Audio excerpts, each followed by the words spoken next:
welcome to the Evil Lounge on Evolution 1079. My name is Jocelyn Chung, and I'm joined today with a special guest. This individual has taken on the challenge of starting his own podcast, become a streamer, and also is an Instagram foodie influencer. He is here today to share his experience so far and give us some insight on what the career is currently like. Welcome. Hey. Hi. So tell me a little bit about yourself. I'm Ben. First off, I run the Cooperators Entertainment network, I guess, or getting there at least. And we focus on three main aspects. That's podcasting, both through the Cooperators Viewers Couch, the Pursuit of Platinum, as well as with streaming on Twitch with the co_operators, as well as, like you said, the Instagram foodie site with getting stuff with the D. Yeah, it's been an interesting ride for sure. Like I said, I run 2 podcasts so far with a third on the way, as well as doing some guest spots coming up in the future on other people's podcasts, which is pretty exciting. Can you tell me a bit about how this all started? What inspired you to begin the Cooperators? So it really came out of wanting to spend more time with my friends, to be honest. I started the streaming aspect first, where me and my friend Gab, who's also a programmer, decided that we wanted to spend a little more time together because we were like drifting apart a bit. So we started streaming together on a weekly basis. We weren't really going for the actual streaming. Like, we didn't really care that much about our numbers or anything like that. It was just to be friends and like get that time together every week and play some really fun games together. From there, unfortunately, he got really busy with the programming aspects of his life as he was finishing up his latest game. So I decided to take a little break until my other friend decided to become an actor. Once he decided to do that, I wanted to get him some screen time, get him in front of people, get him comfortable talking in front of a camera and on a stream. So we started back up the Cooperators, and we started just sharing like couch co-op games and just having a good time. Again, mostly just to spend some time together. It wasn't until I think October of last year that we decided that we wanted to try a new medium because there were some snafus with our stream that prevented us from keep going. So we decided to start up a podcast focusing on The Mandalorian, the Disney Plus TV show. And we started the Mighty Mandos podcast, where we later rebranded as the Cooperators Reviewers Couch. That was because The Mandalorian ran out of episodes, so we had to do something else. So we jumped into The Witcher and then Picard, and then a slew of movie series, including Harry Potter and Pacific Rim, and soon to do Ghostbusters. Awesome.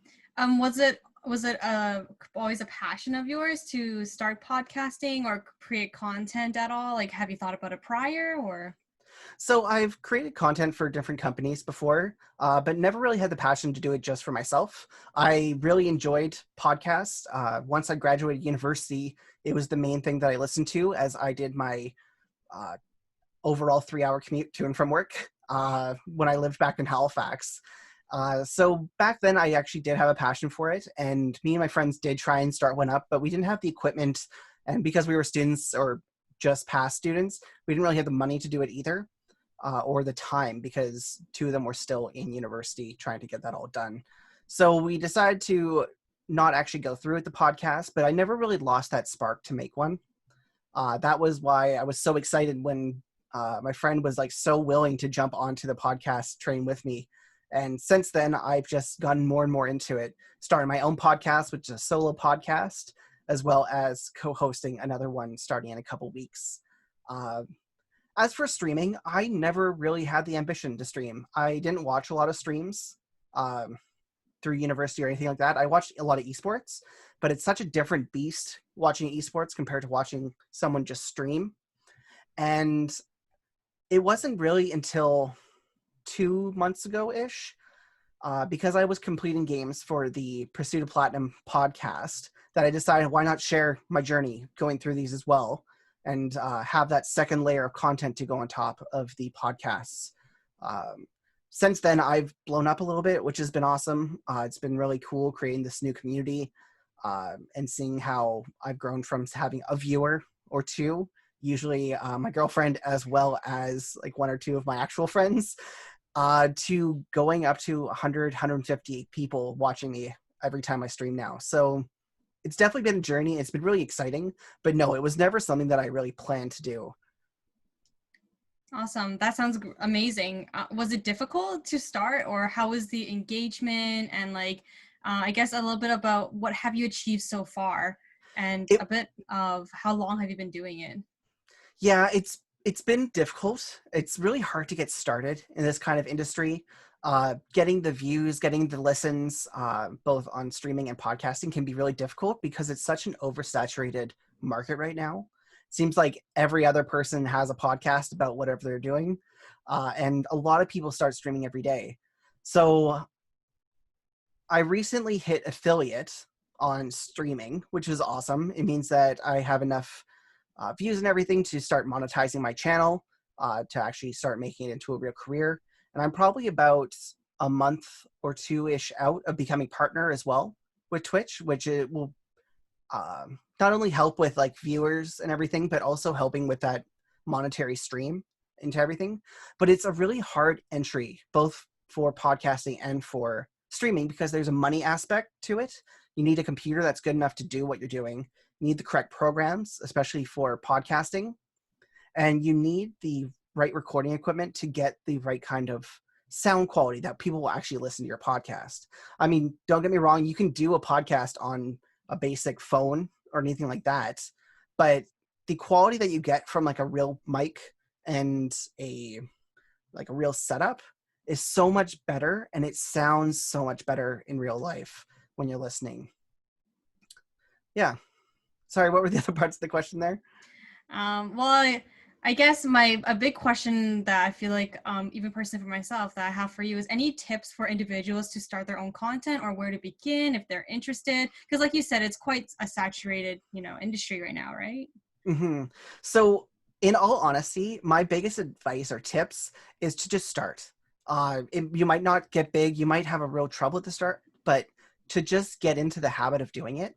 I know that when I started, we streamed once a week, and it did become a habit to stream every week, as well as doing our podcast every week like we do now. But without that initial knowing that you're going to be doing it on a certain day and making it into a habit, I find that a lot of people drop off really fast. You find a lot of people who are really excited about it, really into it, get all the gear, and then just kind of drop off completely because they don't make themselves a schedule. They don't make it into a habit to get online and just talk. Even if there's no one in your channel watching, you need to be able to talk for 2, 3, 4 hours at a time to nobody, because you're not getting a lot of feedback back. Even though I've got a good community who watches me, I don't get a lot of feedback, or like I don't get that kind of back and forth as much because of the type of games I play, that it's really hard to go back and forth in my chat. So a lot of it's just talking about what I'm doing, or having other people on so I can talk to them and have amusing conversations. But if you don't have that, you need to get used to talking to yourself. And it's really weird to say, but for streaming, you need to be used to talking to yourself in an entertaining way for people to watch. But you also need to have that regular schedule so that people can tune in every week. They can tune in twice a week, 3 times a week, however many times you want to do. Like for me, I release a schedule of what I'm going to be streaming every week on my social media channels. Now, I don't always have the same time because I've been slowly getting back into my full-time job. But now that I'm back into a full normal schedule, I'm able to schedule out my weeks. And I'm able to let people know at the start of the week when I'm going to be streaming. That will help with the pickup as well as engagement, because people know that you're going to be on from this time to this time. So they can tune in at whatever time works for them. Other tips, I guess for podcasting, my biggest tips would be find something you're really passionate about. Like for me, it was video games and entertainment. So movies, anime, that kind of stuff. But if you're not passionate about what you're talking about, your podcast is going to show that. It's going to fall flat. You're not going to have the right amount of content and the right kind of content to show your viewers. And you're going to drop off really fast because it's just going to get boring. So for us, my passion is definitely in entertainment. So for the Pursuit of Platinum, which is the one I do by myself, I talk about games that I've loved so much that I've completed them to getting a platinum, which is part of the PlayStation rewards system that they have in place. And if I like a game that much, to be able to go through that and take the extra 10 to 15 hours to complete to that point, then obviously I'm passionate enough to talk about them for an hour, and then cut down to try and get to about half an hour so people actually pay attention. That would be the other thing too, is though you might be passionate about a subject, don't make your podcast too long. Most of our podcasts, even about movies, sit around an hour and a half at the most. If you get over a certain point, people are going to stop listening, because even though you might be extremely interested or knowledgeable about a subject, there's only so much people can take. As well, we live in such a society that has such a short attention span that once you get past that hour point, it's really hard for some people to actually keep listening, whether it's because their commute is over or they just have something else to do. They want to listen to something else. You don't want to take up that much time. We have had a couple episodes that have ran past the 2-hour mark, and you can see that the numbers of people who actually complete the episodes drastically decreases. Because although we do have almost a year worth of content now, and we do have some good followers, it's still too much for people. And I even find that myself. I listen to probably 20, 25 hours of podcasts every week. But once a podcast hits that 2-hour mark, I'll just stop listening because it's just too much. It's too much to keep going. I've got some podcasts that run 3.5 hours, and it's just maybe I'll get back to it, but I never do. So it's just keeping other people in mind while you're talking, keeping it clear, concise, and ready, but also on a schedule. That's a lot of amazing tips. Thank you so much for providing those to the Evo Lounge today. And thank you so much for joining us today, Ben. We really appreciate it. And I hope you enjoyed your time on the Evo Lounge as well. Thank you so much for having me. Yeah, definitely. This is Jocelyn Chung from For Evolution 1079. I will see you next time at the Evo Lounge.